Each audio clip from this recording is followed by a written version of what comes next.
Златно срце. Пред неколку дена во нашата зграда се досели ново семејство. Татко, мајка и нивната ќерка Тинка. Тинка ја завикавме уште и златно срце. Тоа и беше како укор. А еве зошто. Првиот ден, кога дојде да игра со нас, почна да се фали. Деца, јас имам златно срце.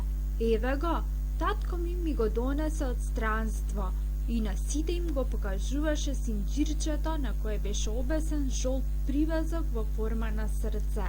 Еден ден игравме на ширинката пред новото училиште.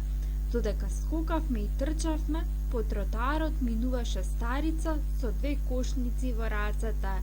Се враќаше од пазар и по нејзиното чекорење се гледаше дека кошниците и се тешки.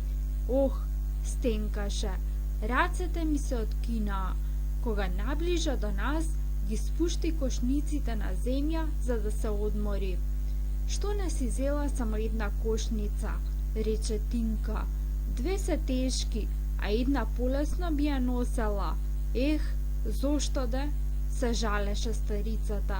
Требаше да купам повеќе продукти. А кога сакаше да продолжи, истрча Анушка, ќерка на чистачот на чевли. Дај да ти помогнам, бабо. Старицата не знаеше како да й се заблагодари. Ти имаш златно срце, чедо, рече.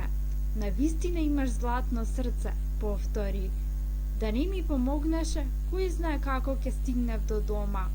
Тинка веднаш го покажа своето синџирче со жолтиот привезок и рече: јас имам златно срце, а не Анушка.